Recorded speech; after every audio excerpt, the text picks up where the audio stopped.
बिस्मिल्लाहिर्रहमानिर्रहीम, अस्सलाम वालेकुम, गुड मॉर्निंग मुल्तान। कैसे हैं आप लोग? उम्मीद करती हूँ बिल्कुल ठीक ठाक होंगे और दुआ करते हैं आज का दिन आपका बहुत ही अच्छा गुजरे, हंसते हुए मुस्कुराते हुए खैर आफियत के साथ गुजरे। नाज़रीन, आप देख रहे हैं रोही एट 10 और मैं हूँ आपकी होस्ट आसमा नूरी।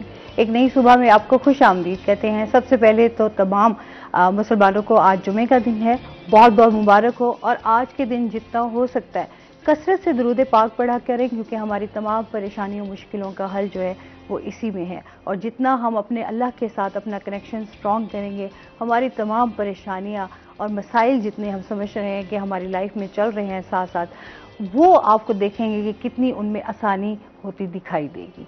और इसके साथ साथ आज जो है बीबी फातिमा ज़हरा का यौम पैदाइश भी है। जो खातून जन्नत हैं, हमारे हजूर पाक सल्लल्लाहु अलैहि वसल्लम की बेटी हैं, बहुत प्यारी, उनके जिगर का टुकड़ा हैं। आज उनका यौम पैदाइश है और इसके साथ ही कसरत से दुरूद पाक पढ़ें, उनकी आल पर भी दरूद भेजें। और इसी के साथ अपने प्रोग्राम का सिलसिला आगे बढ़ाते हैं। आज हमारे साथ गेस्ट भी मौजूद हैं, पहले उनका तारुफ करवा देती हूँ। आज हमारे साथ मौजूद हैं जी डॉक्टर ज़मीर अल्ताफ़ खान साहब, जो कि फिजिकल थेरेपिस्ट हैं। अस्सलाम वालेकुम, कैसे हैं आप? मैं ठीक ठाक हैं, वेलकम करते हैं अपने शो में। Thank you so much. और इसके साथ ही जो है हमारे दूसरे गेस्ट हैं, हमारे रोही के रिपोर्टर हैं जी अली रियाज। अस्सलाम वालेकुम, कैसे हैं आज? बिल्कुल ठीक ठाक हैं, वेलकम करते हैं अपने शो में आपको। Thank you. अच्छा, मैं कुछ दिन पहले ही अली को कह रही थी कि बड़ा अरसा हो गया आप हमारे शो में नहीं आए, तो उन्होंने कहा जी एक स्पेशल और उन्होंने कहा स्पेशली कि मुझे अगर आप स्पेशली इनवाइट करेंगे तो मैं डेफिनेटली मैं आपके शो में जरूर आऊंगा। और आज देखें हमने आपको इनवाइट किया स्पेशल और आप आ गए। Thank you so much, it is a really great honour for me to being a part of this. शुक्रिया आपने कि मैं वो कबूल कर लिया। अच्छा जी, ये तो एक शुगल की बात हो रही थी जस्ट ऐसे ही। अच्छा जी, क्या हालचाल है? ठीक ठाक है। अच्छा, आज जो हमारा टॉपिक है वो आज हम बात करेंगे जो माजूर बच्चे हैं, उनको किस तरीके से डील किया जाता है, उनकी जिस्मानी जिस तरह कंडीशन होती है, क्या एक्सरसाइज होनी चाहिए, उनको किस तरीके से जो है वो चीज़ें, इस पर डिस्कस करेंगे। और साथ जो है अली से हम बात करेंगे जो हमारी मुल्तान की टॉप स्टोरीज हैं उनको। सर, क्या हालचाल हैं? ठीक ठाक हैं जी, अल्लाह का शुक्र है, फर्स्ट क्लास, ठीक ठाक। अच्छा, जिस तरह का आज बड़ा एक स्पेशल एक टॉपिक है, वाकई आजकल हम देखते हैं जो स्पेशली माजूर बच्चे होते हैं उनको उनके लिए बड़ी मुश्किलात का उनको सामना करना पड़ता है। तो उस हवाले से आप क्या समझते हैं, वो फिजियोथेरेपी के जरिए जो है वो ठीक हो सकते हैं? देखिए, आज का जो टॉपिक है इज़ वेरी इंपॉर्टेंट बिकॉज कि जो सीपी चाइल्ड के हवाले से जो हम लोग देखते हैं एक माँ बाप के लिए कि कितना मुश्किल ये लम्हा होता है कि उन ऐसे बच्चे जो बेचारे माजूर होते हैं उनको कैरी करना, टैकल करना। और उसके लिए अब सल्यूशन क्या होता है कि अक्सर जो हमारे पेरिफेरी के जो लोग होते हैं उनको इस चीज़ का पता नहीं है। मतलब ये हमारा जो ये प्रोग्राम देख रहे हैं उससे उनको इंशाअल्लाह काफ़ी हद तक उनको सपोर्ट करेंगे, बताएंगे कि उन बच्चों को किस तरह से आपने करना है। बेसिकली जो सेरेब्रल पाल्सी सीपी चाइल्ड क्या होता है, एक दिमाग के जो मतलब ड्यूरिंग बर्थ मतलब उसमें ऑक्सीजन प्रॉपर ना पहुंचने की वजह से वो कुछ ना कुछ डेफिशिएंसी रहती है। आफ्टर डिलीवरी मतलब बॉडी का मतलब उस शुरू में पता नहीं चलता, मतलब आफ्टर 6 मंथ फिर थोड़ा सा क्लियर होना शुरू हो जाता है कि इसे इशू क्या था। तो वो फिर मतलब एक न्यूरोलॉजिकल डॉक्टर्स पे जाते हैं, न्यूरोफिजिशियन के पास या डॉक्टर के पास, फिर उसको डिक्लेयर करते हैं कि जनाब इस बच्चे का ये इशू है। अब मतलब इस बच्चे ऐसे जो बच्चे सीपी चाइल्ड होते हैं डिफरेंट उनकी कैटेगराइज बेस पे उनके इश्यूज होते हैं ये। अब मतलब एक कोई बच्चे होते हैं जो बहुत ज़्यादा ऑटिज्म जैसे होते हैं, एक्टिव होते हैं, शार्प होते हैं, बट आउट ऑफ कंट्रोल होते हैं, जो मतलब है कि हर वो ऐसी एक्टिविटी करते हैं जो माँ बाप के लिए उनको कैरी करना बहुत मुश्किल होता है। बट उसके लिए क्या होता है, उनको फिर ऑटिज्म सेंटर बनाए जाते हैं, उन वहीं बच्चे वो जाते हैं, वहीं उनकी वो सारी ट्रेनिंग होती है। उस ट्रेनिंग से उनके बिहेवियर एटीट्यूड पे वर्क किया जाता है। इसके बाद वो बच्चे कुछ बेहतर होते ही है। और इसके बाद जो सबसे जो इम्पोर्टेंट चीज़ है वो सेरेब्रल पाल्सी सीपी चाइल्ड, जो बच्चे में जो डिसएबिलिटी होती है। अब उसमें क्या चीज़ होती है, जैसे अक्सर होता है नेक कंट्रोल होता है, उन बच्चे नेक कंट्रोल नहीं करते, मतलब लेथार्जी होते हैं, वीकनेस होते हैं, मतलब 3-4 साल तक तो उस माँ बाप उनको कैरी करते हैं ये हर वक्त, मतलब कहीं भी जाना उन बच्चों को उठा के जाना। तो अब उनके लिए जो सबसे इम्पोर्टेंट चीज़ है कि इनिशियल स्टेजेस पे तो पहले तो डॉक्टर से पहले डायग्नोज लाजमी कराएं कि आया कि ये बच्चा सीपी है या क्या इसको इश्यूज हैं। अब इश्यूज को क्लियर करने के बाद सबसे जो इम्पोर्टेंट चीज़ है वो आजकल के इस दौर में वो सबसे इम्पोर्टेंट चीज़ है वो है हमारी फिजिकल थेरेपी। अब फिजिकल थेरेपी से क्या होता है, जिस तरह की किसी किस्म की कोई भी डिसेबिलिटी होती है वो मतलब फिजिकली हम लोग करते हैं। अगर बॉडी का कोई भी हिस्सा हमारा कोई वर्क नहीं करता, वो मतलब थ्रू थेरेपी से होता है, थ्रू एक्टिविटी जो एक्सरसाइजेज से रिलेटेड चीज़ है। उसमें क्या चीज़ होती है सारे, मतलब उसमें हमारी फिजिकल एक्सरसाइज होती है, फिजिकल एक्सरसाइज के साथ उनकी हमारी इलेक्ट्रिकल डिवाइसेस होती हैं, इलेक्ट्रिकल डिवाइसेस के साथ फिर हम उस बच्चे का जो एक मतलब बच्चा एक स्पोर्ट करता है फॉर एग्जांपल कि वो मतलब फिजिकल बैठा बट मेंटल अवे होता है, फिर उनकी असेसमेंट होती है। अब असेसमेंट में हम लोग उन बच्चों को किस तरह से असेस करते हैं, मतलब थ्रू एक्सरसाइजेज, थ्रू उस बच्चे को वर्कअप करने के लिए, उजागर करने के लिए, उसको अटेंशन अपनी तरफ डाइवर्ट करने के लिए उसमें कुछ इंस्ट्रूमेंट जैसे म्यूजिकल इंस्ट्रूमेंट के हवाले से उसमें असेस करते हैं, कुछ कलर बेस पे हम उनको असेस करते हैं, कुछ उनकी जो एक्टिविटी है मतलब प्लेइंग एक्टिविटी में उनको असेस करते हैं। उन असेसमेंट के साथ साथ उनकी पूरा वो प्लान हम लोग करते हैं कि इन बच्चों को हम लोग किस तरह से इनके मसल्स को टोन अप करना है, एक्टिवेट करना है, मोबिलाइज करना है, इनकी मसल्स की रेंज ऑफ इंप्रूवमेंट बढ़ानी, इनका बैलेंस कैसे करना है, बैलेंस के साथ इनका आई कांटेक्ट कैसे हमने इनका सेट करना है। और ऐसे बच्चों में बहुत सारे होते हैं जैसे इनका सेंसरी डिसऑर्डर होता है, समझे कोई को फीलिंग्स होती है, सेंसेशन नहीं होती, या मतलब आई कांटेक्ट उनका नहीं होता, मतलब अगर पढ़े हो तो एक ही जगह वो पढ़े रहते ही है। अब इसके लिए पूरा एक प्लान होता है, मतलब एक सबसे पहले तो उन बच्चों को असेसमेंट के बाद उनको एक्सरसाइजेस पे लेते हैं, उसकी लिम्स एक्सरसाइज करते हैं। लिम्स एक्सरसाइज से क्या फायदा होता है, उनके muscles activate tone up mobilise करने के बाद, उनकी रेंज ऑफ इंप्रूवमेंट कराने के बाद उनको मतलब जिस्म को इस तरह से प्रिपेयर किया जाए ताकि वो काम कर सके। मतलब कि अगर बॉल है, बॉल को कैसे उसने कैरी करना है, अपना बैलेंस है तो बैलेंस पे बैलेंस कैसे करना है, क्रॉलिंग कैसे करने हैं, नीलिंग कैसे करनी है, मतलब नीलिंग के साथ मतलब स्टैंडिंग पोजीशन में उनको कैसे लेके आना है। इस तरह की सारी वो फिजिकल एक्सरसाइजेस होती हैं, उसके साथ उनका जो है ना वो बैलेंस बेहतर होता है ताकि वो नॉर्मलाइज होके अपनी एक अच्छी लाइफ वो लोग गुजारेंगे। अच्छा, ऐसे बच्चों को जाहिर बात है स्पेशल तवज्जो की भी ज़रूरत होती है और फिर बड़ा टाइम लग जाता होगा इस तरह उनको भी ट्रेन करते हुए कि वो थोड़ी उनकी फिजिकल एक्टिविटी रहे। देखिए ये एक लॉन्ग प्रोसेस होता है, बट इसमें स्पेशली जो पेरेंट्स होते हैं उनको बड़े पेशेंटली चलना पड़ता है। पेशेंट तो होता है बट उनको पेशेंटली चलना पड़ता है। अब मतलब ये एक टीम वर्क होता है। अब टीम वर्क क्या है कि एक जो अब कंसल्टेंट से कंसल्टेंसी लेते हैं, कंसल्टेंसी के बाद एक फिजियो के पास आते हैं, फिजियो वो सारा आपको प्लान देते हैं। अब सारा डिपेंड दोनों पे नहीं रहना, ये एक टीम वर्क है। घर में जितने भी अफराद हैं, जो एक्टिविटीज़ उनको दी जाती हैं, उन एक्टिविटीज़ को घर में उनकी री-इन्फोर्समेंट होगी तो वो बेहतर जल्दी होंगे। अदरवाइज हम अगर ये बिलीव करें ठीक है हम डॉक्टर्स पे जा रहे हैं, थेरेपिस्ट पे जा रहे हैं, सब ठीक है, बच्चा वो तो 24 आवर्स एक ही जगह पड़ा है, एक ही जगह पड़ा रहने की वजह से उनमें अकड़ाव, खिंचाव, तनाव फिर बढ़ जाता है। बढ़ने से बच्चे चिड़चिड़े भी हो जाते हैं, चिड़चिड़े होते हैं, रोते हैं, वो माँ बाप को पता नहीं होता ये क्यों है ये। अब हमारे पास स्पेशली जैसे मेरे सेंटर मैं तो उनको पूरी एक एक्टिविटी पूरी प्लान करके हम लोग देते हैं। हम लोग जैसे मेरी जो एजुकेशन है वो डिफरेंट कंट्रीज की है, डिफरेंट कंट्री का जो एक्सपोजर है उस एक्सपोजर को हम लोग थ्रू उन पेरेंट्स को हम लोग सपोर्ट करते हैं, उनको सिखाते हैं। मतलब है कि एक्सरसाइज हमने उनको सिखा दी। अब वो क्या होता है, पट्टों का खिंचाव तो ना हो, थेराप्यूटिक मसाज बहुत इंपॉर्टेंट होता है ताकि उनके मसल्स उनके रिलैक्स हो। रिलैक्स होने के बाद उनकी मतलब सिर्फ ये नहीं कि सिर्फ वर्जिश तक ही उनको हो रहे हैं, उनको फिर उनकी एक गोल, एक टारगेट सेट करते हैं। मतलब आप जो है बच्चा एंजॉय करे, मतलब सिर्फ ये नहीं कि आप सिंपल उसको मोबिलाइज करें, मोबिलाइज करने के बाद वो होल द डे वो बच्चा पड़ा रहे। मतलब उसकी कोई ना कोई एक्टिविटी हो, लाइक जैसे हम उसको एक टेलीविजन पे हम लोग उस पर फोकस करते हैं ताकि वो नहीं देखता, कम से कम कुछ ना कुछ तो आई कांटेक्ट अपना वो सामने रखे वो। तो इस तरह की जो एक्टिविटी है वो बहुत जरूरी है। अच्छा जी, इसके साथ साथ मजीद भी आपसे जानते हैं कि किस तरह की उनका डाइट प्लान भी होना चाहिए। और एक कॉलर भी हमारे साथ है। अस्सलाम वालेकुम। जी, दानिश है हमारे साथ, क्या कहना चाहेंगे? जी दानिश, मैं बाहर से बात कर रहा हूँ मैम। अपने टीवी का वॉल्यूम काइंडली बंद कर दे ताकि बात करने में आसानी हो सके। जी मैम ऐसा है कि मेरा सवाल है। क्या कह रहे हैं? सॉरी। तो ये सच है कि जो यानी कि एक बच्चा है उसको मिर्गी का दौरा पड़ता है वो माजूर। तो आप क्या पूछना चाह रहे हैं? तो मैं ये पूछना चाह रहा हूँ कि मैं उसको यानी कि मेरा रिलेटिव ही है।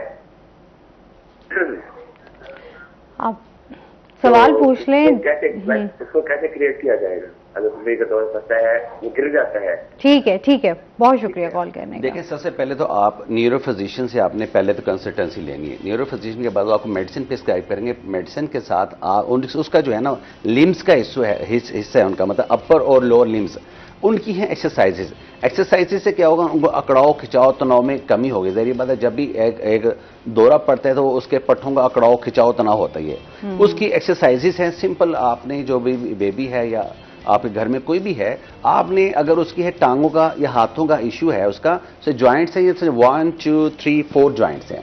आप इसको अंडरस्टैंड करें। अपने एक हाथ से उसको पकड़ना, दूसरे हाथ से होल्ड करना, आपने उसको अप डाउन करना है क्लॉकवाइज एंटी क्लॉकवाइज। रिस्ट पे आगे इसी तरह से डाउन अप, फिर क्लॉकवाइज, फिर एंटी क्लॉकवाइज।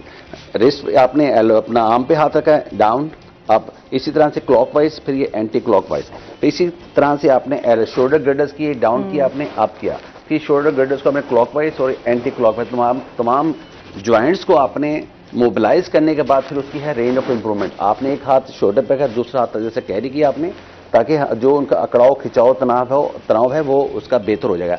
इसी तरह से टांगों की भी एक्सरसाइजेस करनी है आपने, उससे बेहतरी हो जाएगी। सही। अच्छा, अली रियाज से भी जानते हैं। अली, गुज़िश्ता दिनों में जो है वो काफ़ी धुंध भी पड़ी और कोहरा भी पड़ता रहा। उस हवाले से जो है आप बताएंगे कि जो स्पेशली गंदम की जो फसल है उसकी काश्त पे क्या असरात हुए हैं? गंदम के हवाले से अगर बात करें तो गुज़िश्ता दिनों में जो मौसम रहा है हमारे लिए तो खासा फेवरेबल रहता है, गंदम के लिए फेवरेबल था, क्योंकि इन दिनों में जर्मिनेशन पीरियड होता है। उसमें ये चाहिए होता है कि पहले 30 दिन के बाद पानी यूरिया खादें देनी होती हैं। तो अब वो जो टाइम फ्रेम था गुजर चुका था, तो इन दिनों में अब जो शगुफे खिलने का स्टार्ट हो जाता है, तो ये मौसम जो है खासे फेवरेबल रहता है। मतलब फेवरेबल से मुराद ये कि अब जब नाइट्रोजन उसको मिल चुकी है, खादें मिलने के बाद जब शगुफे खिलने के दौरान उसमें मौसम ह्यूमिडिटी इंक्रीज चाहिए ताकि ज़्यादा से ज़्यादा जो फसल जो स्ट्रेस में जाए बेहतर हो। लेकिन उसमें भी एक पॉइंट ये है कि अगर सपोज ये जो टाइम फ्रेम में ज़्यादा अरसे तक रहता है, प्रोलॉन्ग करता है आफ्टर जैन और फेब स्टार्ट में, जो कि पॉसिबल है नहीं, क्योंकि कल तक की जो फोरकास्ट रिपोर्ट्स हैं उसके मुताबिक ये है कि इस साल जो अभी तक जो सूरत हाल है खासी नॉर्मल है।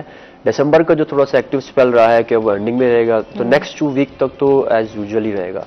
सपोज मैक्स टेम्परेचर जो है ज़्यादा दर्जा जो 19 से 20 तक चला जाएगा, मिनिमम जो है वो इसी तरह ही 15-16 सम हाउ कहीं अगर हुआ तो 7-8 तक भी जाने के इम्कान है, चीज़ें खासी फेवरेबल। लेकिन अगर इसी में रेन स्पेल रहता है, बारिश अगर बरसती हैं और बारिशें ठहर जाती हैं, तो खासी फसल के लिए नुकसान होगा। आपको पता है कि जब गंदम, क्योंकि हमारी खासी गंदम सिर्फ अब गंदम को तो आपको गंदम से आटा लिंक्ड है और ये वाज़ेह है कि जो सारे क्राइसिस चल रहे हैं, हम देख रहे हैं आटे की वजह से बहुत ज़्यादा मसाइल का सामना करना पड़ रहा है, लोगों की डेथ्स हो रही हैं।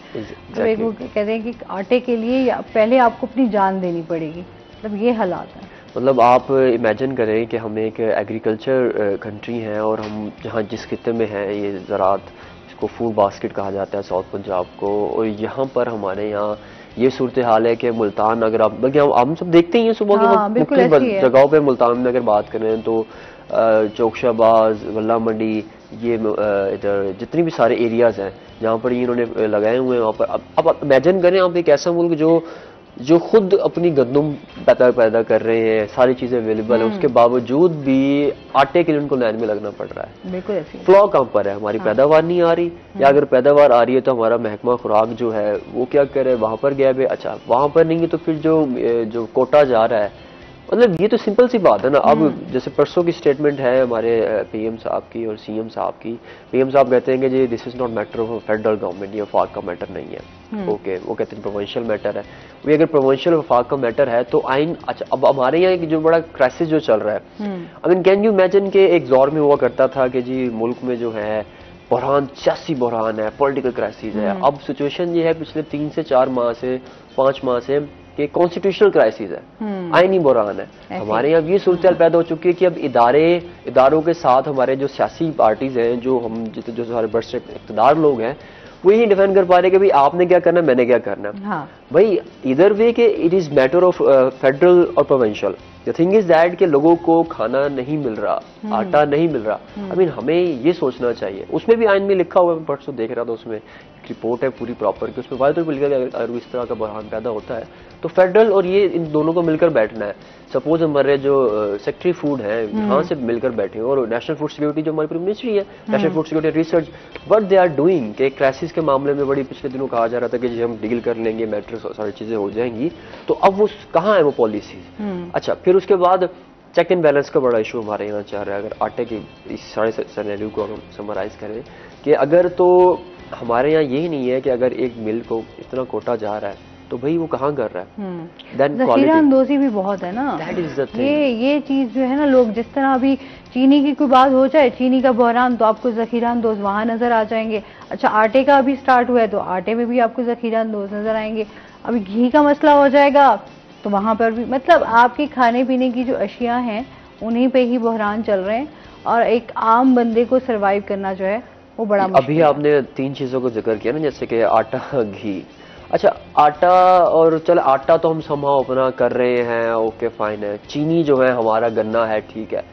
The thing is edible oil, हम बिलियंस ऑफ डॉलर्स का एडिबल ऑयल इंपोर्ट करते हैं। अब ठीक है, गवर्नमेंट समहाउ कह रहे कि जो वो एलसीज बंद कर देंगे, एलसीज बंद करने से हमारी इंपोर्ट्स कम आ जाएंगे, हमारे reserve, kind of its thing, okay. लेकिन आप ये बताएं, पिछले 20 साल का सिनेरियो ले लें, 30 साल का सिनेरियो ले लें, आप 30 साल में आपने सब हमारे जो लोग हैं, जो पॉलिसी मेकर्स हैं, हाँ, वो इस टेबल पर बैठ कर ये डिसाइड नहीं किया कि यार हम जो इतना तेल जो इंपोर्ट कर रहे हैं, क्यों कर रहे हैं, इतना जो हमारे पास, अब सोयाबीन, अब चिकन क्राइसिस चल रहा है, ब्रायलर मुर्गी, ब्रायलर समहाउ सिद्धि में तो 800-900 यहाँ भी हो जाएगी, ऑब्वियसली होगी। अभी हो तो गई है, 550 पे तो चली गई है। एग्जैक्टली। अब पॉइंट ये है कि हमारे पॉलिसी में हम, हमारे जैसे बंदे जो हम आम शहरी हैं, जो हम जो जर्नलिस्ट हैं, हमें नजर आ रहा है कि यार इशू ये है कि जो चिकन की फीड है, ब्रायलर की फीड बनती है, उसमें 70% पाक प्रोटीन है जो कि सोयाबीन और मकई से हासिल होता है।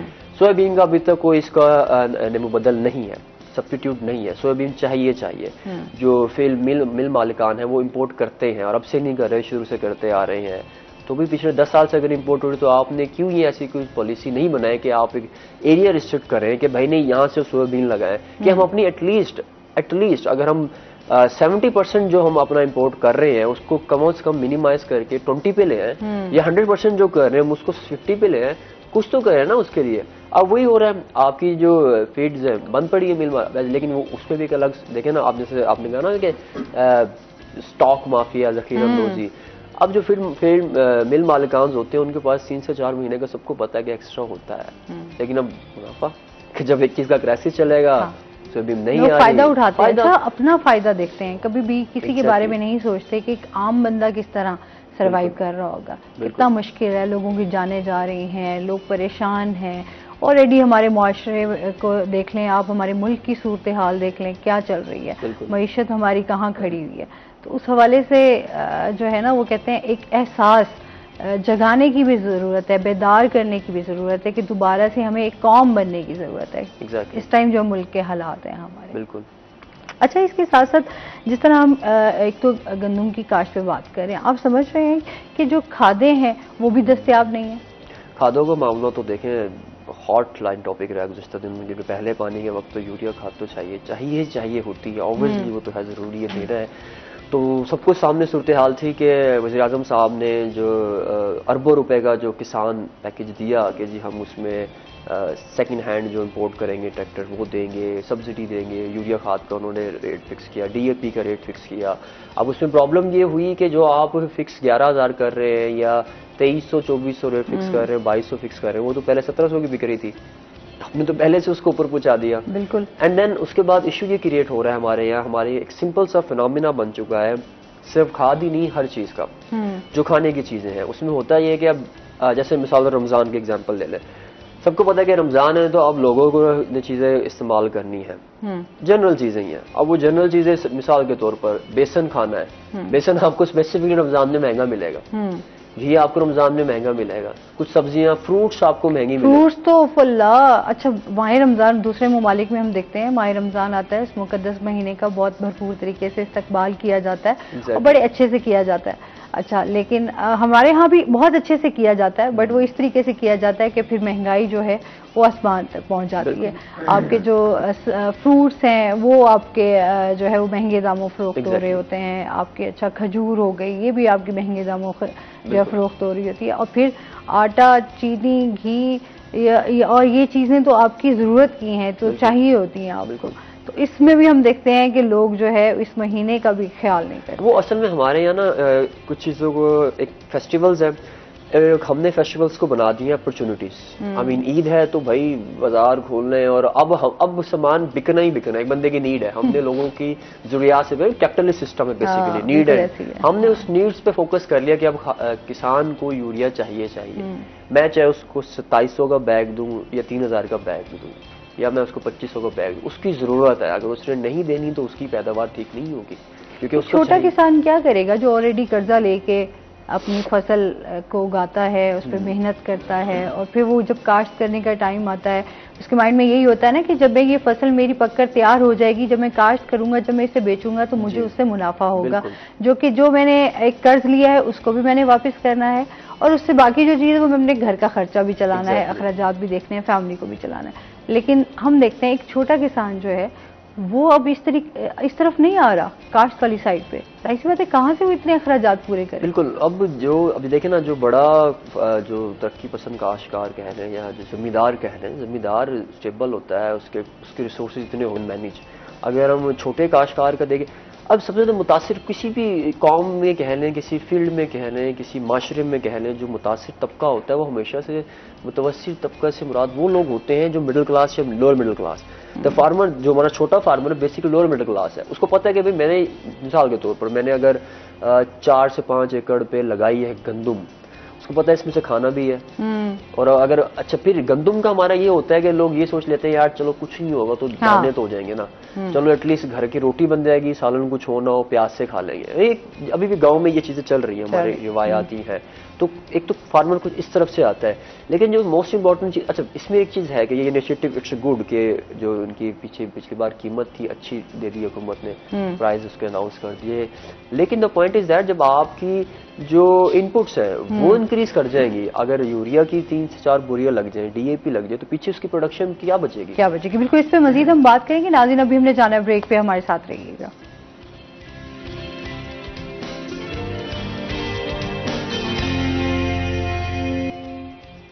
वेलकम बैक नाज़रीन, रोही है 10 में आपको खुश आमदीद कहते हैं और चलते हैं अपने सेगमेंट की तरफ, टुडेज वेदर।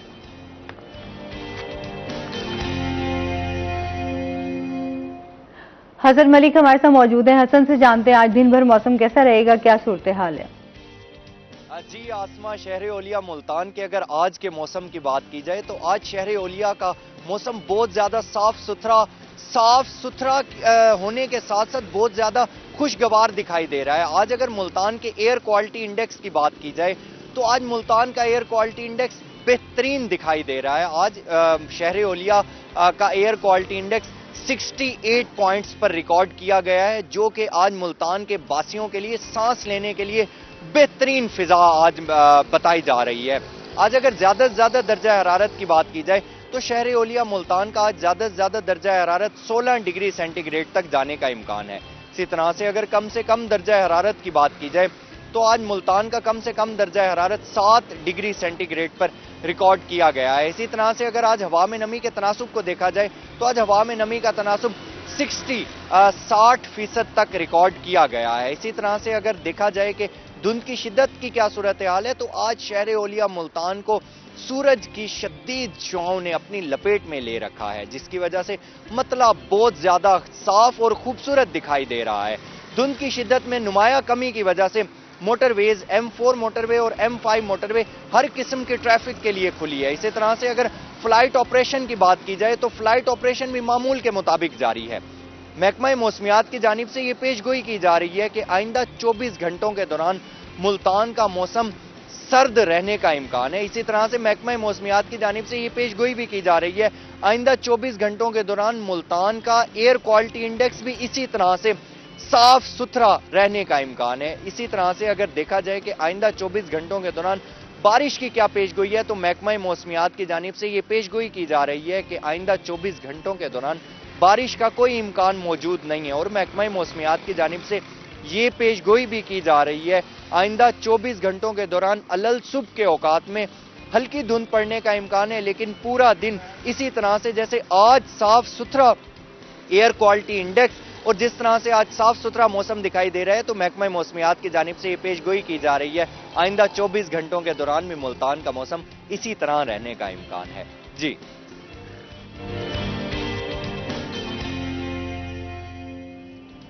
बहुत शुक्रिया हसन मलिक आपका। अच्छा जी, जिस तरह खादों पे बात हो रही है, साथ साथ इस पे मजीद भी बात करते हैं अली। हम पैदाइशी जो माजूर बच्चे हैं उनकी डाइट पे भी आ जाते हैं कि किस तरह उनकी खुराक होनी चाहिए, क्योंकि जाहिर सी बात है इन बच्चों के ना साइकोलॉजिकल इश्यूज भी बहुत सारे होते हैं। देखिए, इनके लिए जो सबसे जो बेस्ट होता है ना, वो होता है इनका न्यूट्रिशनिस्ट। जो चाइल्ड न्यूट्रिशनिस्ट होता है ना, वो उनके इश्यूज को सामने एसेस करके उसके मुताबिक उनको डाइट रिकमेंड करता है। अब चूंकि ये वो बच्चे होते हैं जो मांग नहीं सकते कि मुझे प्यास लगी है, मुझे भूख लगी है, या कोई चीज़ उसके कुछ विश है वो मतलब डिज़ायर उसकी पूरी नहीं होती, तो ज़ाहिर बात है उनको उनके मदर जो होती हैं वो एक स्पेशल मैं समझता हूँ एक न्यूट्रिशनिस्ट होती है जो उसके मुताबिक उनको इस वेदर के मुताबिक उनको, जैसे अब आज के ठंड है, ठंड में कम अज़ कम जैसे नट्स है, नट्स को ग्राइंड करके वो मिल्क में उनको दे सकते हैं। और इसके साथ अब वो डिपेंड करता है बच्चे की एज क्या है, मतलब हर एज की डिफरेंट उनकी न्यूट्रिशन होगी।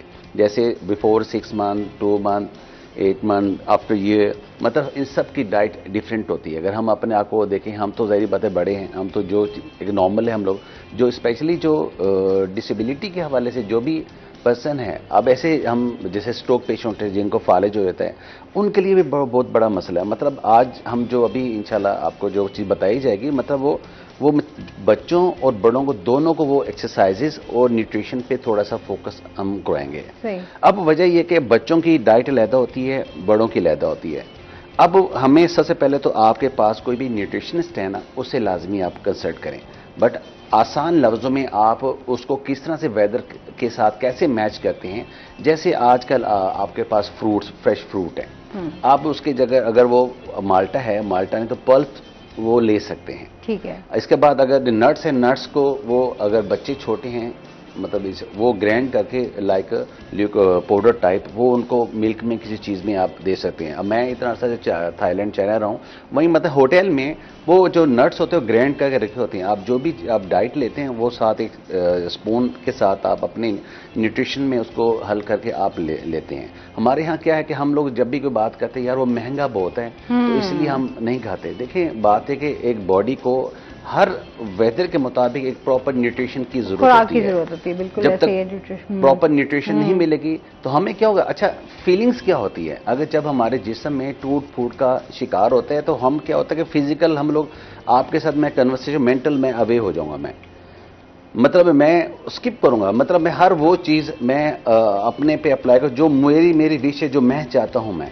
वो मतलब है कि मैं अब मैं बेसिकली खुद एथलीट हूँ, स्पोर्ट्समैन हूँ, मुझे पता है कि जब मेरी डाइट अच्छी होती है तो मेरे हर काम एक्टिवली, इंथुजियास्टिकली, बड़ी शार्पली मैं काम करता हूँ, क्विक आंसरिंग होती है, हर चीज़ ठीक होती है। जब मतलब है कि मैं रेस्टलेस होता हूँ, मेरी डाइट अच्छी नहीं होती, तो मैं क्या होता है फिजिकल तो आपके साथ मैं कन्वर्सेशन करूँ बट मैं मेंटल अवे हो जाता हूँ। ये मतलब आजकल हर दूसरे बंदे के साथ ये प्रॉब्लम्स हैं, मतलब वो एक्टिव क्यों नहीं है।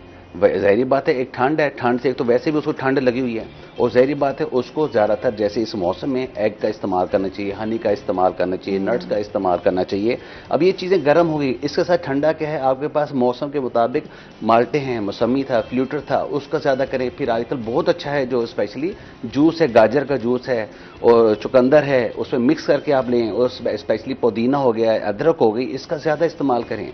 अब इस मौसम में ज़्यादातर स्ट्रोक भी होते हैं, हाई ब्लड प्रेशर हर दूसरे बंदे को होता है, क्योंकि वो पानी कम पीते हैं। कम पीने की वजह से ज़ाहिर बात है कॉन्स्टिपेशन, गैस ट्रबल ज्यादा होता है। जब गैस होती है तो वो क्या होता है कि पहले एब्डोमेन पेन होता है, फिर वो समझ गैस जो होती है, सांस लेने में दिक्कत होती है, कहते हैं मुझे हार्ट पेन हो रहा है, हालांकि हार्ट नहीं होता, वो क्या होता है गैस की वजह से होता है। और समटाइम बैक पे पेन, कमर पे पेन शुरू होता है, वो गैस की वजह से होता है। तो ऐसे लोगों को ज्यादातर फ्रूट्स का ज्यादा इस्तेमाल करना चाहिए। हम लोग क्या कहते हैं रोटी ज्यादा खा लेते हैं, फिर हम फ्रूट और बाकी चीज़ों के नज़दीक नहीं जाते। तो सबसे जो प्योरिटी भी आप लोग रखें, जैसे आजकल मौसम के मुताबिक जैसे जूसेस हैं, इसका कितना है 30 रुपीज़ का जूस है, कहीं भी आप जाएंगे जगह जगह अल्हम्दुलिल्लाह हम लोग को ये बड़ी आसानी से ये चीज़ें मिल जाती हैं, हमें लाजमी घर में भी आप बना सकते हैं इजीली। जाहिर सी बात है घर में तो आपका एक देखिए घर वाले, मैंने बहुत सारे लोगों से मेरी बात हो, कहते हैं यार घर में अब 2 गिलास के लिए हमें पूरी वो मशीन को धोना पड़ता है, गिलास धोना पड़ता है, उसे गंद करना पड़ता है। ये अब मेहनत मतलब, थी ना करनी। अच्छा, फिर क्या होता है, अब देखिए हमारी सहूलत के लिए जगह जगह रेडियो पे भी उन्होंने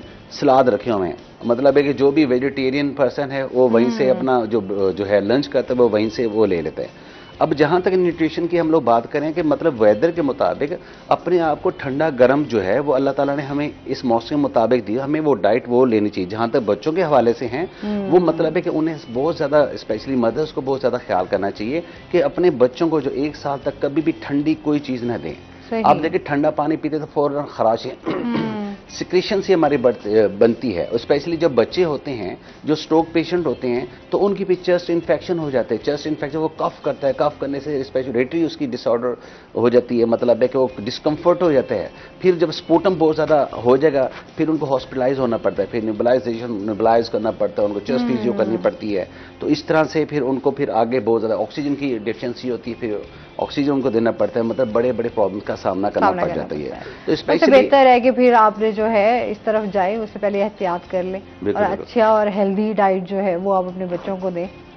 अच्छा, अब ये मतलब ये बहुत जरूरी है, ज़ाहिर बात है कि हेल्दी डाइट से अब बजाय हम लोग मेडिकेशन की तरफ जाएं, ठीक है, ये मेडिकेशन एक हद तक होती है, आपको एक मतलब है कि बुरे वक्त से एक अच्छी अच्छाई की तरफ ले आती है, पर उसके बाद सस्टेन आपने करना है। अब ज़ाहिर बात है कि कोई भी मेडिसिन है, हर मेडिसिन का कोई ना कोई साइड इफेक्ट है, बट बेटर वे ये है कि आप जो है ना वो प्रॉपर जो है ना ऑर्गेनिक की तरफ जाएं, जो भी है नेचुरल चीज़ें लें, उससे आपको फायदा होता है। अब जहाँ तक हमने ये बात की है डिसेबिलिटी के हवाले से, जो न्यूरोलॉजिकल प्रॉब्लम्स के हवाले से, अब ऐसे लोग जो जिनके घर में खुदा न खासा, आजकल तो मैं इस देख रहा हूँ कि बहुत ज़्यादा जो स्ट्रोक पेशेंट है वो बहुत ज़्यादा फालिज के पेशेंट बहुत ज़्यादा हो रहे हैं, और इसके साथ जैसे बैल्स पाल्सी है, वो लकवा है, वो बहुत ज़्यादा हो रहा है। लकवे के हवाले से क्या है कि हमारा ये भी एक डिसेबिलिटी के हवाले से होता है, ये ज़्यादातर मैं समझता हूँ ये न्यूट्रिएंट डेफिशिएंसी बेस पे होता है, ये वाइल्ड डिजीज़ की वजह से होता है।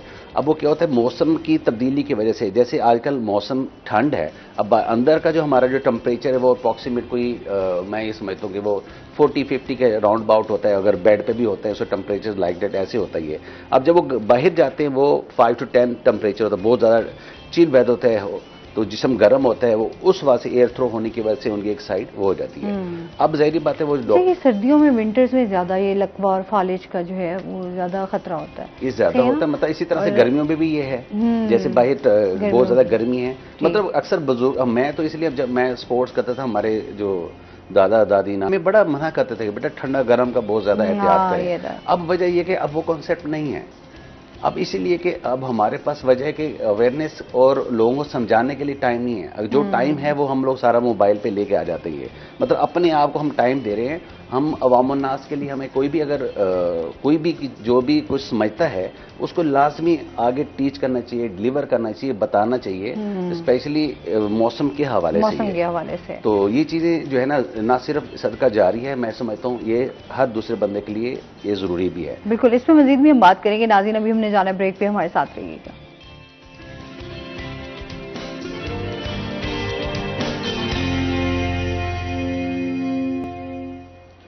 वेलकम बैक नाजरीन, रोही एटन में आपको खुश आमदीद कहते हैं। अच्छा, जिस तरह खाद पे बात हो रही थी, खाद की जो बोरी है इस टाइम कितने की है, क्या प्राइस चल रहे हैं? खादों में अगर बात की जाए अभी जो ज़रूरी चीज़ है, अभी समहाउ के जैसे बारिश के बाद अब नाइट्रोजन की जो कमी पूरी हो जाती है, तो अभी तो वो एक ज़रूरत नहीं है, पहले पानी पर ज़रूरत, दूसरे पानी जब होगा तब यूरिया की ज़रूरत होगी। डीएपी की इतनी ऐसा ज़रूरत नहीं है, तो अभी काश्तकार जो है उनको यूरिया खाद की ज़रूरत थी, जो कि हुकूमत की तरफ से जो फिक्स कीमत थी उनकी आई थिंक 2350 के करीब, तो 2250 के करीब जो उनकी फिक्स प्राइस था, लेकिन वो फिक्स प्राइस पर मिल नहीं रही थी। दो इश्यूज़ आ रहे थे हमारे पूरे जनूबी पंजाब और खुसूसन मुल्तान डिवीजन में बात की जाए कि अवेलेबिलिटी थी, लेकिन अब इसमें दो चीज़ें, पहले जो पिछली बार गुज़श्ता साल हुकूमत की जानिब से ये पॉलिसी थी कि जितनी भी जो खाद होगी वो ई पोर्टल यानी कि ई खाद सिस्टम इन्होंने पोर्टल बनाया हुआ था, उस पर अपडेट होता था कि एक फैक्ट्री से सपोज एक ट्रक निकला है, उसमें इतने बैग्स हैं, वो डीलर के पास आया, फिर उसके बाद वो सब डीलर के पास गया और वहाँ गया, पूरा रिकॉर्ड था। और दूसरा मेन चीज़ पिछले साल इस बार पर बिल्कुल तौर पर बैन था कि जैसे गंदम की मुंतकिली होती है, बैनुल अज़ला मुंतकिली खाद पर भी मुकम्मल तौर पर बैन था कि अगर मुल्तान ज़िले का मिसाल के तौर पर एक महीने का या दिसंबर का 2 लाख बैग्स का कोटा था, तो 2 लाख बैग कहीं नहीं जाएगा, यहीं पर ही सेल आउट होगा। इस बार ये पाबंदी नहीं थी। दूसरा इस बार ये इशू आया है जो मैंने ऑब्जर्व किया, फार्मरों से बातचीत की है कि इस बार थोड़ी सी फार्मर्स के साथ उस तरह से कोलैबोरेशन नहीं की गई, उस तरह से अगर पिछली बार थोड़ा सा हॉट चल रहा था चीज़ें थी, इस बार सैलाब आ गए तो गंदम को इस तरह से फोकस नहीं किया गया। या फोकस इसलिए ये लफ्ज़ मैं इसलिए इस्तेमाल करूँ क्योंकि नताइज जो नज़र आ रहे हैं कि ना तो आपने बैनुल अज़ला मुंतकिली पाबंदी लगा, अब उससे होता ये है कि मुल्तान में जहाँ पर हब है, काइंड ऑफ हब है, इंडस्ट्रियल शेड, आप जाए डीलर वीलर सब में नहीं बैठे हुए हैं। जब यहाँ पर सारे आते तो यहाँ से निकाल देते हैं आगे जुनूबी पंजाब के मुख्तलिफ अज़ला में, तो यहाँ का जो कोटा है वो पूरा नहीं हो पाता। पिछले दिनों यही बात डिप्टी डायरेक्टर एक्सटेंशन ने बरमला टीवी पर बात की कि जी मैं अपना कोटा क्या करूँ, जब यहाँ पर आता है वो आगे चला जाता है, अब हमें रोक नहीं सकते उसको। लेकिन अब इसके साथ दूसरा जो अहम चीज़ थी वो ये थी कि हमारी जो एक्सटेंशन डिपार्टमेंट है, हाँ वो भी कहीं नहीं तक काम तो कर ही रहे होते हैं, उनका अलमिया ये है, वो ये कहते हैं जी हमारे पास तो स्टाफ इतना नहीं है जितना हमारे पास स्टाफ होना चाहिए था। अब ये सरकारी इदारों में ये कह लें कि उनको एक बहाना मिला हुआ है, ये अलमिया है कि उनके पास स्टाफ नहीं है। लेकिन द मोस्ट इंपॉर्टेंट थिंग कि इस पर पॉलिसी मेकिंग वाज़ेह होनी चाहिए थी कि गंदम के हवाले से मतलब क्लियर होता है कि अगर आप मिसाल के तौर पर आप टारगेट फिक्स कर रहे हैं मुल्तान डिवीजन में 65 लाख एकड़ का, 68 लाख एकड़, तो आपको पता है 68 लाख एकड़ की डिमांड इतनी होनी है, तो हमें इतनी बैग्स चाहिए और इतना बैग फिर फिक्स कर दें। प्रॉब्लम क्रिएट होती है डीलर के बाद, सब डीलर नीचे जो डीलर है वहां से वो जो फार्मर्स के साथ उनका जो लिंक होता है वो अपनी मनमानी करते हैं। ऊपर तक तो किसी तरह शफाफियत है कि डीलर के पास आगे चलेगी, जो थर्ड पार्टी है वो रजिस्टर्ड नहीं है, अभी भी जो गैप है वहीं पर है, वो फिर जखीरा अंदोजी भी करते हैं, अपनी मनमानी के बंदे को भी देते हैं, ब्लैक में भी जो है वो खादें बेचते हैं, सब वो अपनी मर्जी फिर करते हैं उस हिसाब से। सही। मजीद भी आपसे जानते हैं, नाज़रीन चलते हैं अपने सेगमेंट की तरफ। आज के भाव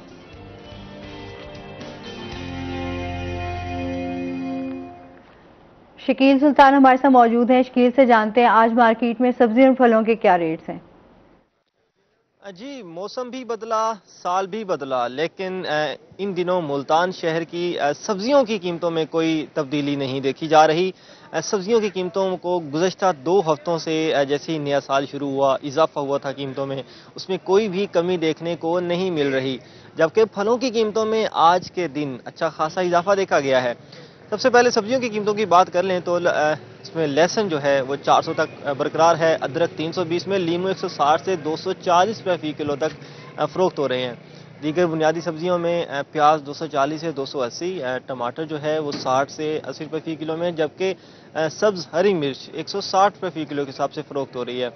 मौसमी सब्जियों में पालक है, गोभी है, शलजम है, मूली है 40 रुपये फी किलो के हिसाब से, जबकि गाजर और आलू जो हैं वो 60 रुपये फी किलो के हिसाब से। इसके साथ सब्ज़ चना 320 में, सुहांजना की जो सब्ज़ी है वो 200 से 240 रुपये फी किलो में फ़रोख्त हो रही है। इसके साथ तोरी 160 में, अरवी 200 रुपये फी किलो के हिसाब से मार्केट में दस्तयाब है। फलों में इजाफा हुआ था। फलों की कीमतों की बात करें, कौन से फल महंगे हुए हैं, जिसमें सेब 160 में मिल जाता था, सेब 200, 240 से 280 रुपये फी किलो के हिसाब से फ़रोख्त हो रहा है। अंगूर जो है वो अक्सर मार्केट में नायाब हो जाता है। अंगूर में जो बाहर से मंगवाया जाने वाला अंगूर है वो 800 रुपये तक पहुंच गया है, जबकि अफगानिस्तान सुंदरखानी अंगूर 400 से 600 रुपये फी किलो के हिसाब से मार्केट में दस्तयाब है। अनार जो है वो 320 से 400 रुपये फी किलो में। इसके साथ किन्नू, फ्रूटर और अमरूद जो हैं, तीनों मौसमी फल हैं, वो 80 से 120 रुपये फी किलो के हिसाब से अपनी क्वालिटी के हिसाब से मुख्तलिफ कीमतों पर दस्तयाब है। इसके साथ पपीता जो है वो भी 240 में, स्ट्रॉबेरी जो है वो 1000 रुपये फी किलो के हिसाब से मार्केट में फ़रोख्त हो रही है। फलों में जो अचानक कीमतों में खुशरुबा इजाफा हुआ है, इसने शहरियों को एक दफ़ा फिर परेशान कर दिया है, जबकि शहरी जो हैं वो सब्जियों की कीमतों में कम होने की उम्मीद अभी भी लिए बैठे हैं, जो कि सब्जियों की कीमतों में कमी होने का नाम नहीं ले रही। ओवरऑल अभी भी सब्जियों की कीमतों में महंगाई की लहर बरकरार है और फलों ने भी दोबारा से ऊंची उड़ान भरना शुरू कर दी है। जी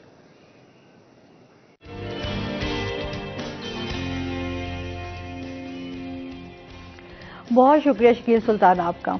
और वही बात हो रही थी ना कि इस टाइम महंगाई जो है वो बहुत ज़्यादा है। अगर हम सैलाब के हवाले से बात करेंगे, सैलाब जैसे ही आया ज़राअत पर जो है वो काफ़ी गहरा असर पड़ा है। अभी तक लोग जो है वो सर्वाइव कर रहे हैं। अभी बहुत सारे लोग, मैं कल देख रही थी कि अभी बच्चे जो हैं वो स्कूल जो जा रहे हैं, स्कूल गोइंग हैं, वो अभी भी उसी बहुत सारे जगहों पर अभी भी पानी खड़ा हुआ है और वहाँ पर उसको क्रॉस करके फिर वो वहाँ तक जा रहे हैं। बहुत सारी मुश्किलात का भी ये तो आप सलाब से एक फिर ज़राअत पे तो हमारा वही ना, ज़राअत में अगर मैं थोड़ा सा इसमें थोड़ा सा एक आपको बताऊं और व्यूअर्स को बताऊं कि अभी ये चल क्या रहा है। अभी चल ये रहा है कि जो पाकिस्तान कॉटन जिनर एसोसिएशन की जो रिपोर्ट, जिनर्स फैक्ट्री एसोसिएशन हैं, उनके मुताबिक जो जैन में हमारे स्टैट्स हैं वो ये हैं कि हमारे पास अब तक सिर्फ 46 से 47, अब मे भी 4 दिन बाद 50 लाख बेल होगी 50 लाख बेल है, जो गुज़श्ता साल 73 लाख बेल थी। और हमारी जो वैल्यू, जो हमारी डिमांड है वो 1 करोड़ 60 लाख बेल की है। तो अब इमेजिन करें, इस वक्त जिनिंग इंडस्ट्री जो है 1200 में से सिर्फ 400 जिनिंग इंडस्ट्रीज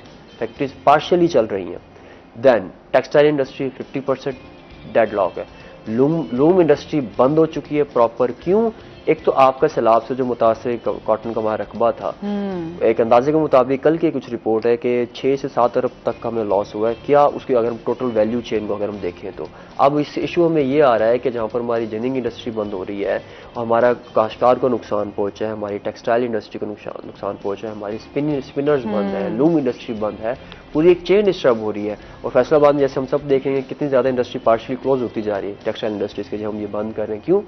हमारे पास तो बेल्स है नहीं, हमने करनी है इम्पोर्ट। और हमेशा से एक नारा लगाया जाता है कि जी हम जो है, मुझे भी अच्छी तरह याद है, मैं न्यूज़ आर्टिकल पढ़ा करता था कि कपास वो फसल थी जिससे काश्तकार की खुशियां वाबस्ता हो करती थी। बिल्कुल ऐसे ही है। फुट्टी थी सी तो एक रेसू। तो अब इमेजिन आप फुट्टी ऐसी, अच्छा शादियां भी ना, बच्चों की शादियां भी फुट्टी के साथ जुड़ी हुई होती। अरे फुट्टी आसी तो शादियां भी थी से बाला दी शादियां करे सारे जरा घर जड़े खुशहाली आसी, घर पक्के बनाएंगे, फंक्शन करेंगे, ये सब एक फेस्टिवल था और बड़ा कुछ था। अब आप इमेजिन करें कि जहां पर हमें चाहिए थी एटलीस्ट 80 से 85 लाख बेल इस मंथ में चाहिए थी, वहां पर हम सिर्फ 46 लाख पर हम स्टैंडिंग है। तो ये एक बड़ी हॉरेबल सिचुएशन है जिसपे को लोग देख नहीं रहे। हमारी पता नहीं सरकार क्या कर रही है या लोग क्या कर रहे हैं या उनकी प्रायोरिटीज क्या है कि आपको अब प्रॉब्लम ये है, अब आपने इम्पोर्ट चले, आप इम्पोर्ट्स खोल भी दें, आप इम्पोर्ट कर भी। लेकिन अभी तो स्टेटमेंट ही यही आ रही है, जिस तरह मईशत का हाल है कि हमारे पास जो है इम्पोर्ट करने के लिए भी पैसे नहीं है। एक्सपोर्ट तो हमारी दूर की बात है, इंपोर्ट करने के लिए भी पैसे मौजूद हैं। That is the thing. आपके तहकीकाती इदारे हैं जिसमें महकमा ज़राअत के तहकीकाती इदारे हैं, सेंट्रल कॉटन रिसर्च इंस्टीट्यूट है, कॉटन रिसर्च इंस्टीट्यूट है, भागलपुर रिसर्च इदारे हैं, फैसलाबाद रिसर्च इंस्टीट्यूट हैं। द पॉइंट इज दैट वो कर क्या रहे हैं।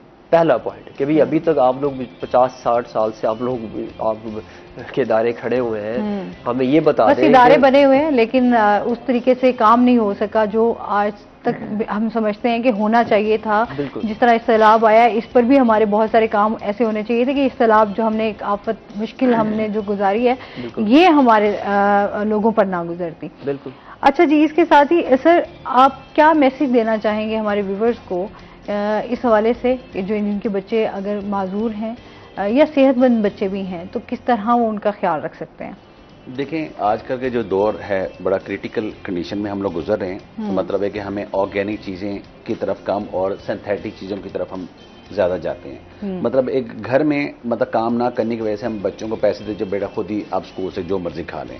अब आपको नहीं पता है जो जिस तरीके की चीज़ें कैंटीन से वो खाते हैं, आपको नहीं पता वो किस तरह की वो चीज़ें हैं और किस तरह से वो बनाई गई हैं। तो बड़ा मेहरबानी प्लीज़ काइंडली जो भी आप बच्चों को न्यूट्रिशन दें वो होम मेड दें आप लोग। और उसमें जो वेदर जैसे है, जैसे मैंने पहले बताया कि नट्स का लाजमी उनका इस्तेमाल करें, वेजिस लाजमी दोपहर में दें, फ्रूट्स उनको लाजमी उनका आदी करें, एग उनको लाजमी दें, बजाय चीनी की जगह हनी का इस्तेमाल करें ताकि उन बच्चों की ग्रोथ हो। मुझे याद है कि जब मेरी स्टडी चल रही थी चाइना से, तो हमें चाइनीज़ का बोलता था उस वक्त एक हर्बल बैलेंस फूड सप्लीमेंट से कहते हैं if you spend 1000 per month you can save 1 lakh. मकसद क्या था कि अगर आप हर महीने 1000 रुपए की फ्रूट सब्जी खाते हैं तो आने वाले वक्तों में आप 1 लाख रुपए की सेविंग करें। तो बजाय आप अपना बजट जो है मेडिकल बजट इन्हेंस करने को उसको रिड्यूस करें थ्रू अपनी न्यूट्रिशन से, ताकि आपको बार बार हॉस्पिटलाइज ना होना पड़े। बहुत शुक्रिया, बहुत अच्छा लगा आप हमारे शो का हिस्सा बने अली रियाज, आपका भी बहुत शुक्रिया। और इसके साथ ही नाज़रीन, अभी हमने जाना है ब्रेक पे, हमारे साथ रहिएगा। जब हम ब्रेक से वापस आएंगे तो हमारे साथ कुछ और गेस्ट मौजूद होंगे।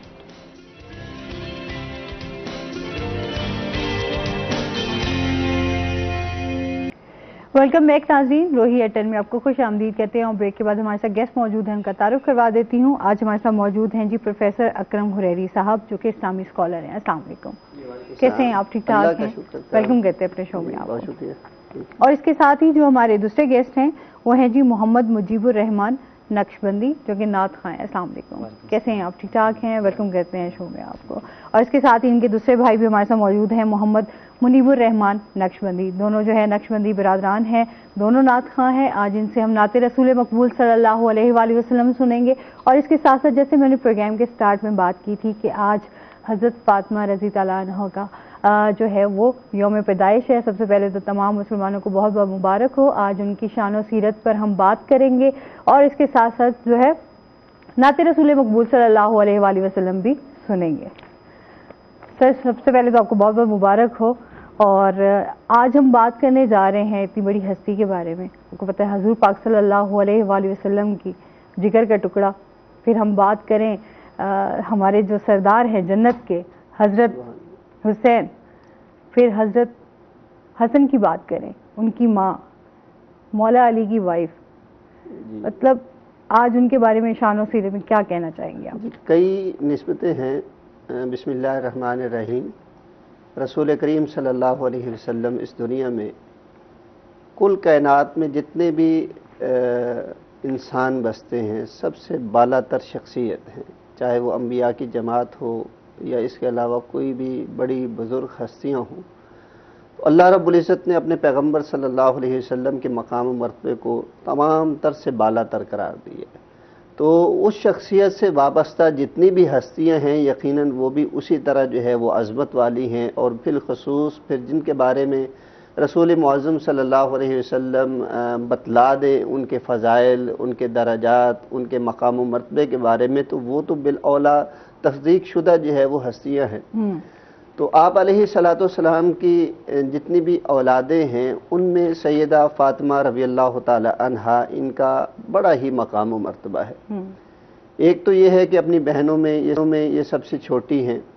रसूल करीम सल्लल्लाहु अलैहि वसल्लम की छोटी साहबजादी रज़ियल्लाहु ताला अन्हा सलामुल्लाहि अलैहा।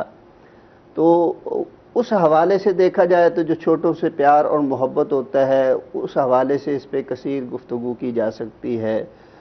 उनकी तरबियत के हवाले से देखा जाए तो वो भी एक काबिल मिसाल जो है वो उनकी हैसियत है। उनकी शादी ब्याह और फिर अमूर खाना के हवाले से जो है वो अगर हम सबक सीखना चाहें तो वो लाजवाल और इंतहाई जो है वो इज़्ज़त बख्शने वाले मामलात हैं कि अगर उनको अपनाया जाए तो हमारे लिए जो है वो शर्फ़ की बात है। तो सैयदा फ़ातिमा रज़ियल्लाहु ताला अन्हा के हवाले से कई एक सबक बिलख़ुसूस हमारी माओं को, बहनों को, बेटियों को जो है वो मिलते हैं।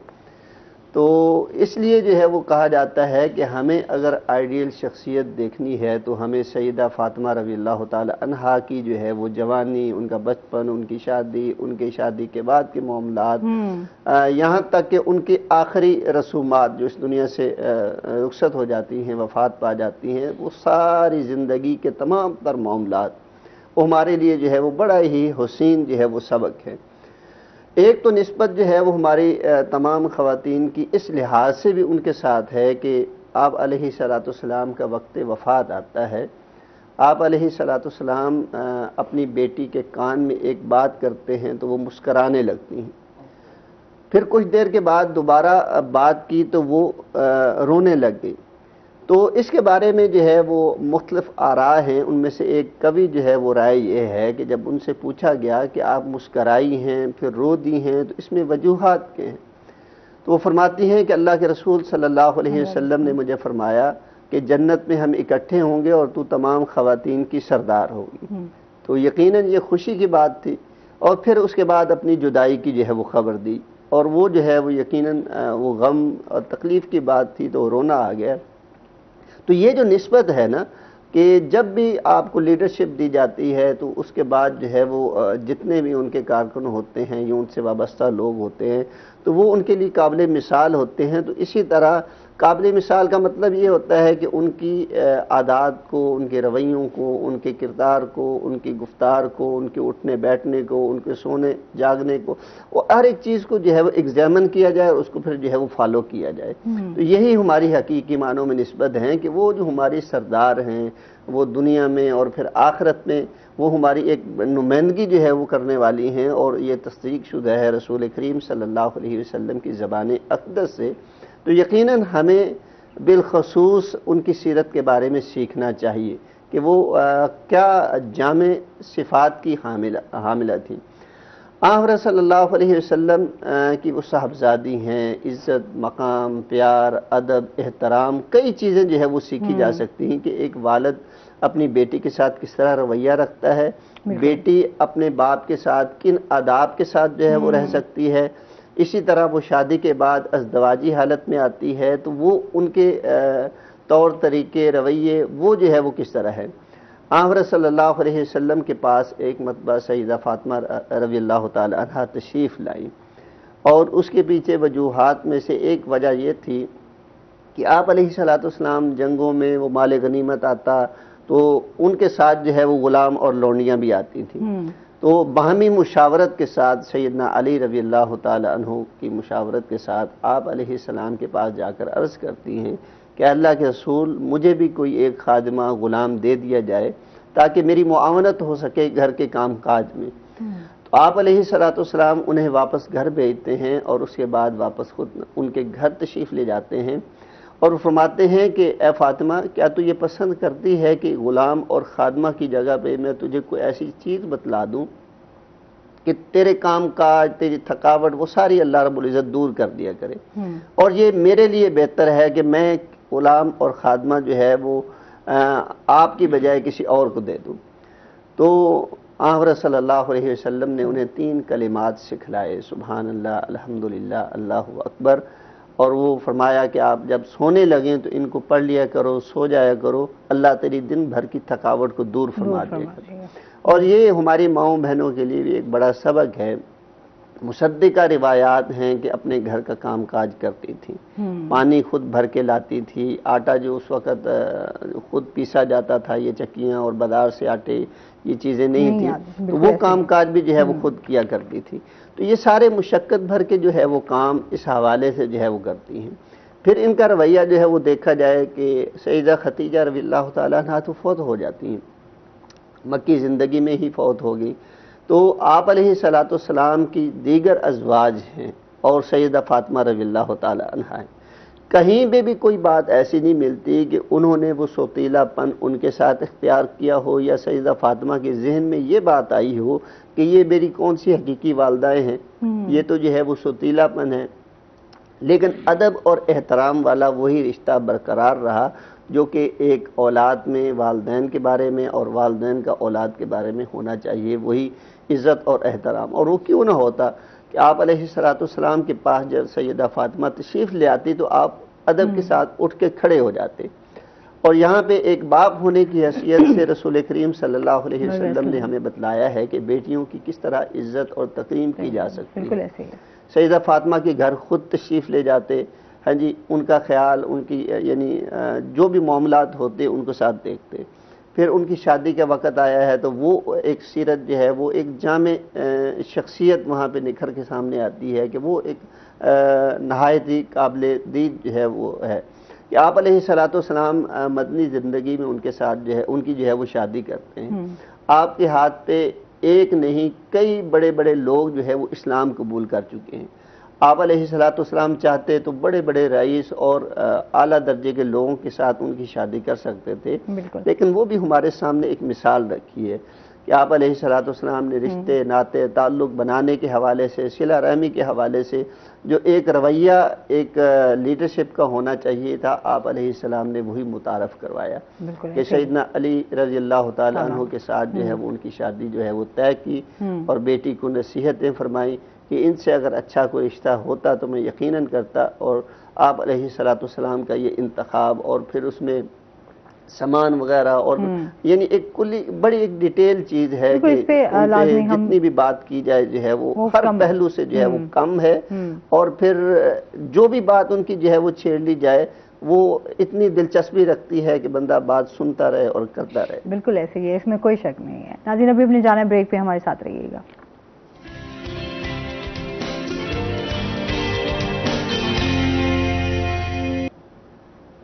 वेलकम बैक नाज़रीन, रोही एटन में आपको खुश आमदीद कहते हैं। जी, वहीं से कंटिन्यू करेंगे बात को।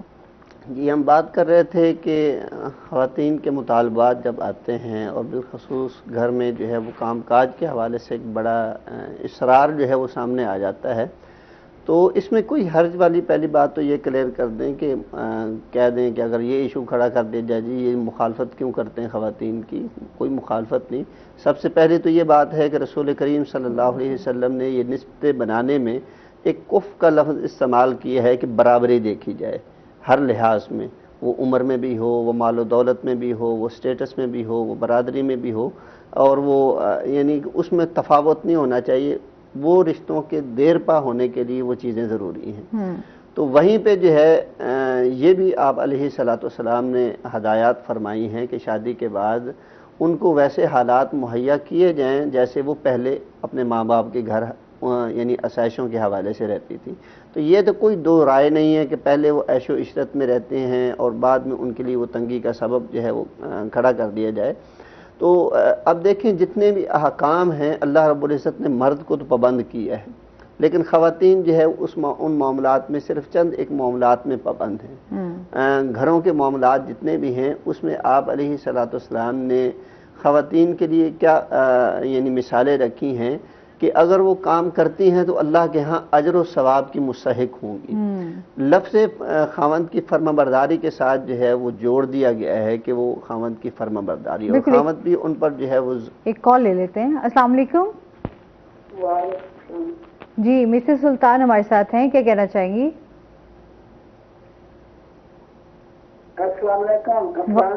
वालेकुम सलाम, मिसेस सुल्तान है, क्या कहना चाहेंगी आप? मैं ये कहना चाहती हूँ कि अगर मेरे पास 1 लाख है तो वो कोई मांग लेता है मुझसे कि आप मुझे दे दें और मैं आपको जमीन में खाद वगैरह डालनी है या कुछ लेना है तो बाद में आपको उस लाख के साथ 15-20 हज़ार ज्यादा दे दूंगा वापस है, तो ये सूद है या कारोबार है या लेना है चाहिए या नहीं लेना चाहिए, मुझे ये बात पूछनी थी। ठीक है, ठीक है, बहुत शुक्रिया कॉल करने का। जी ठीक है। ऐसा किया जा सकता है कि आपके साथ अगर कोई शराकत करना चाहता है और बिज़नेस की कोई वजूहात बताता है कि फ़लाँ मेरा बिज़नेस है या उसमें मैं काम करना चाहता हूँ, तो आप अगर अपने पैसे इन्वेस्ट कर दें तो फिर बाद में जो मुनाफा होगा हम उसमें जो है वो आपको दे देंगे।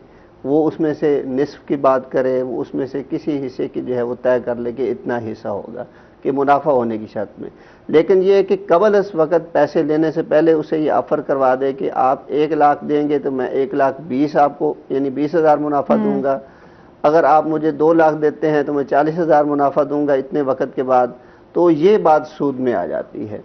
लेकिन आपके साथ इस तरह बात की जाती है कि फलां बिजनेस है उसमें पैसे लगाना चाहता हूँ, मिसाल के तौर पर कोई जानवरों में जो है वो लेके दे देता है किसी को, खेती बाड़ी में किसी के साथ जो है वो इन्वेस्ट कर देता है, कपड़े की दुकान के साथ कोई इन्वेस्ट करता है या किसी भी कारोबार सच काइंड ऑफ जितने भी हैं, तो उसमें जो है वो इन्वेस्ट किया जा सकता है। लेकिन कबर इस वक्त मुनाफा तय करना ये सूद है, वो मुनाफा नहीं है, बल्कि आप उनके साथ एक सूद तय कर रहे हैं कि इतने पैसों पे इतना मिलेगा मुनाफा, इतने पैसों पे इतना मिलेगा। हाँ, बाद में कलेक्शन की जाए, जितना मुनाफा हो जो उसने आपके साथ तय किया था उतना मुनाफा वो देने का आप लेने के पाबंद हैं। इस तरह जो है वो किया जा सकता है। वो चाहे मर्द इस तरह इन्वेस्ट करे, चाहे औरत कोई इन्वेस्ट करे, या एनीबॉडी कोई भी उसको जो है वो इन्वेस्ट करना चाहे वो कर सकता है। और इन्वेस्टर इस अंदाज अपना जो कारोबारी हालात को संभालने वाले हैं वो इस तरह कर सकते हैं, इस बुनियादों पर जो है वो किया जा सकता है। सही, तो इस तरीके से जो है वो उनको आइडिया हो गया होगा कि किस तरह आपने कारोबार कर सकते हैं। जी जी सही। बस ये है कि कबल इस वक्त जो उनकी मुनाफा जो है वो तय नहीं करना चाहिए। जिस तरह बैंकों में होता है कि उसमें जो है वो पैसे लिए जाएं, या कुछ और लोग भी हैं वो देते हैं पैसा लेते भी हैं कि इतना आपने रिटर्न करना है या मैं इतना रिटर्न लूंगा। अच्छा, मुझे वो आप 20,000 1 लाख के ऊपर मुनाफा, उसमें भी आ जाता है जिस तरह आपने किसी से कर्ज लिया और उसके बाद आपने उसमें भी है कि कर्ज आप लेते हैं। लेकिन ये कि बिजनेस के लिए भी लोग पैसा लेते हैं ना, लेते भी हैं, देते भी हैं, बैंक से भी लेते हैं, इसके अलावा दूसरी जगहों से भी लेते हैं। तो वहाँ पे बाज़ का जो इन्वेस्ट करने वाले होते हैं वो ये कहते हुए नज़र आते हैं कि फलां बंदा उसकी तो जो है वो कपड़े की दुकान है, वो तो मुझे 1 लाख के ऊपर जो है 15,000 मुनाफा देता है, आप मुझे 10,000 क्यों दे रहे हैं? फिर आपकी बजाय मैं उसको दे दूं ताकि मुझे 15,000 तो मुनाफा मिले। तो अगर आप मुनाफे का लफ्ज़ इस्तेमाल करते हैं तो कबल अज़ वक्त किसको मालूम है कि कितना मुनाफा होने वाला है? बिल्कुल ऐसे ही है, सोच समझ के जो है वो जो कबल अज़ वक्त अगर आपको मुनाफे की पेशकश की जा रही कि इतना होगा, तो वो सिर्फ सूद का नाम मुनाफा रख दिया गया है। वो सूद ही है, वो मुनाफा नहीं है। हाँ, बाद में जितनी कलेक्शन होती है उसमें जमा माइनस करके जो मुनाफा बनता है उसको जो है वो तकसीम किया जा सकता है। वो थोड़े ज़्यादा पैसे उसमें आप इन्वेस्ट कर सकते हैं।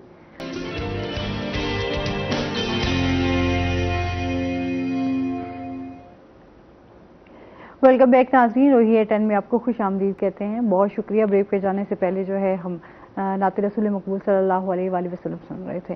जज़ाकल्लाह।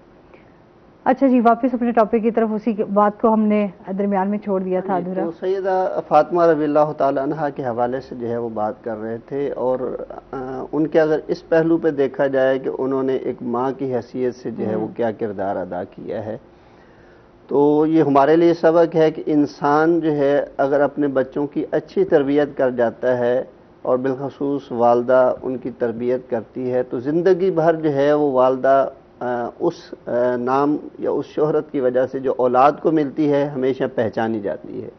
और वैसे ही इंसान की जो है वो हरकत व सकनात अगर अच्छी हूँ तो कहा जाता है पता नहीं कि कितनी जो है वो अच्छी माँ है जिसने इनकी जो है वो तरबियत की है। अगर कहीं जो है वो कोई गलती कबाहत हो तो आमतौर पर लोग कहते हुए नज़र आते हैं कि ना मानू तमीज़ ना इनू तमीज़, यानी गलती तो बच्चा करता है लेकिन जो है वो पेरेंट्स जो है वो साथ मासूम हो जाते हैं। तो गोया कि तरबियत का वालिदैन के साथ औलाद का बड़ा ताल्लुक़ है कि औलाद की तरबियत कैसे की जाए। तो सैयदा फातिमा रज़ियल्लाहु ताला अन्हा के जो है वो 2 बेटे हज़रत हसन और हुसैन हैं, और उसके बाद हज़रत उम्मे कुलसूम रज़ियल्लाहु ताला अन्हा हैं और सैयदा ज़ैनब रज़ियल्लाहु ताला अन्हा हैं।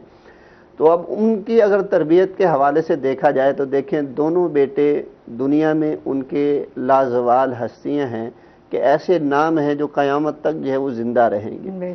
उनकी फ़कत यही निस्बत नहीं कि वो रसूल करीम सल्लल्लाहु अलैहि वसल्लम के नवासे हैं, यही निस्बत नहीं कि वो सैयदा फातिमा के बेटे हैं, बल्कि उनके किरदार के अंदर जो तरबियत भरी गई है सैयदा फातिमा रज़ियल्लाहु ताला अन्हा की तरफ से, रसूल मुकर्रम सल्लल्लाहु अलैहि वसल्लम की तरफ से, उस तरबियत की वजह से उम्मत जो है वो उनके साथ मुतारफ़ हुई है कि हज़रत हसन रज़ियल्लाहु ताला अन्हु हैं। रसूल मुकर्रम सल्लल्लाहु अलैहि वसल्लम ने इसके बड़े फ़ज़ाइल बयान फरमाए, लेकिन एक जो है वो हदीस मुबारका ये मिलती है कि ये मेरा नवासा जो है उम्मत के 2 बड़े ग्रोहों में सुलह का सबब बनेगा। और तारीख़ ने देखा है कि उन्होंने जो है वो 2 बड़े जंगजू ग्रुप जो हो चुके थे इस्लाम के अंदर मुसलमानों में, उनकी जो है वो बाहम सुलह करवाते हैं। सैयदना हुसैन रज़ियल्लाहु ताला अन्हु के करबला में जो है वो शहीद होते हैं, और उनकी ये तारीख़ जो है वो बड़ी लाजवाब। इन तरबियत के हवाले से देखें तो उनकी ये तरबियत है। उम्मे कुलसूम रज़ियल्लाहु ताला अन्हा हैं, और इसी तरह जो है हज़रत ज़ैनब रज़ियल्लाहु ताला अन्हा, ये वो ज़ैनब हैं रज़ियल्लाहु ताला अन्हा जो मैदान जो है वो करबला में ये शामिल थी, और उनके साथ जो है ये सारा वाक़या, इसकी तफसील हम जो है वो सुनते रहते हैं। तो वालिदैन को जो है वो औलाद की ऐसी तरबियत करनी चाहिए कि वो औलाद अपने वालिदैन की नेक नामी का जो है वो ज़रिया बने। बिल्कुल। अगर ऐसा करेंगे तो एक तो हदीस मुबारक में बड़े फ़ज़ाइल हैं इस तरबियत के हवाले से कि उनकी अच्छी तरबियत की वजह से जो है वो जो भी साले अमल करते हैं वालिदैन को उसका सवाब जाता है। वालिदैन इस दुनिया से फौत हो जाते हैं तो एसाले सवाब का जो अथेंटिक ज़रिया है वो उसकी नेक औलाद है। औलाद का नेक अमल, साले अमल वो नस्लों तक जारी रहता है, तो वालिदैन को उसका सवाब जो है वो मिलता रहता है। जिस तरह के एक हदीस मुबारक में ये बात हमें मिलती है कि एक आदमी को राहत पहुंचाई जाती है कब्र के अंदर, तो वो पूछता है कि आज मेरे साथ ये आसानी वाला मामला क्यों हुआ, तो उसे बतलाया जाता है कि आपकी औलाद में से एक ने आपकी बख्शिश के लिए दुआ की है। और उसमें औलाद करीब वाली का तज़किरा नहीं है, बल्कि नस्ल दर नस्ल आगे पुश्तों में जो है वो उसकी औलाद होती है। कभी उसके जहन में आता है कि अच्छा मेरे दादा के दादा फलां के दादा जो है वो थे, अच्छा उनकी कोई अच्छी खूबी कहीं से सुनी होती है तो कहता है अल्लाह मेरे उस दादे को माफ़ फरमाए। तो देखें इस दुआ का भी अल्लाह अब उनके जो है वो वालिदैन को असर पहुँचाते हैं। तो ये उसी सूरत में हो सकता है जब वालिदैन अपनी औलाद की उसी तरह तरबियत कर जाएँ जिस तरह के सैयदा फातिमा रज़ियल्लाहु ताला अन्हा ने अपने बेटों की और बच्चों की है। तो वो जिस तरह आम इंसान से जो है वो कौम के सरबराह बन सकते हैं, कौम के बड़े लीडर बन सकते हैं, कौम के बड़े जो है वो आला मर्तबे के इंसान बन सकते हैं, तो यकीनन हमारी तरबियत से भी ऐसा मुमकिन है। और उसमें जो है वो दो बातें आ जाती हैं। एक तो यह है कि अपनी कोशिश की जाए तरबियत के हवाले से, उसके अलावा जो है हमें वो दुआ करनी चाहिए जो आम रसूल सल्लल्लाहु अलैहि वसल्लम की सीरत तय्यबा से मिलती है कि पहले दिन से लेके, यानी कि जब उस पर हमल ठहरता है उस दिन से जो है वो दुआ करना शुरू होते हैं कि या अल्लाह इनको जो है वो बेऐब भी देना और साले भी देना। और वो फिर दुआओं का सिलसिला जो है वो हमेशा जारी रहता है। कोशिश यानी दुआ और दुआ दोनों चीज़ें जो है वो साथ साथ चलती रहें तो अल्लाह रब्बुल इज़्ज़त जो है वो किसी न किसी सूरत में हमें उस मकाम तक पहुंचा देता है जहां पे ये उम्मत के बड़े बड़े लोग जो है वो पहुंचे हैं। तो इसी तरह अगर उनकी जो है वो बर्ताव के हवाले से देखा जाए तो जिस तरह के मामलात होते हैं कि अच्छा जी उसने मुझे मार दिया, उसने मुझे बुरे नाम से पुकारा है, और बिलखुसूस जो ख़वातीन के अंदर जो होती हैं, अब तो मर्दों के अंदर भी वो सारी सिफ़ात जो है वो आ चुकी हैं जो हम ख़वातीन के साथ मंसूब करते हैं कि हसद है, बुग़्ज़ है, किसी को निक नेम से पुकारना, उसकी बुरी खसूसियत के साथ उसको नाम लेकर जो है वो याद करना। तो आक़ा सल्लल्लाहु अलैहि वसल्लम की जो रवायात हैं, आप पर उतरने वाला कुरान हकीम है, इस हवाले से, इन बर्ताव के हवाले से उसका मुकम्मल बर्ताव सैयदा फ़ातिमा रज़ियल्लाहु ताला अन्हा की सीरत से हमें मिलता है कि कहीं भी उन्होंने किसी को ये मुखातब नहीं कहा तूने मेरी माँ की जगह संभाल ली, हाँ जी, यानी सैयदा खतीजा का हवाला दे के बाकी अपनी माओं को ये कहा हो, नहीं किसी को बुरा भला कहा हो, किसी के साथ लड़ाई झगड़े में आए हों, बल्कि उनकी जो एक गालिब सिफत है हया वाली, आक़ा सल्लल्लाहु अलैहि वसल्लम ने जो उनको सिखलाई अपनी तरबियत के नतीजे में, वो उनकी ज़िंदगी के आखिरी सांस तक उनका हिस्सा रही कि वो वसीयत करते हुए नज़र आ रही हैं कि मेरे जो है वो जिस्म को किसी ने देखा नहीं है और मेरे जनाजे को उस वक़्त उठाया जाए जब रात हो जाए ताकि किसी की नज़र जो है वो मुझ पर न पड़ सके। तो ये कितनी बड़ी जो है वो अज़मत वाली बात है। बिल्कुल ऐसे ही। तो गोया कि ये हया, शर्म और कायदे और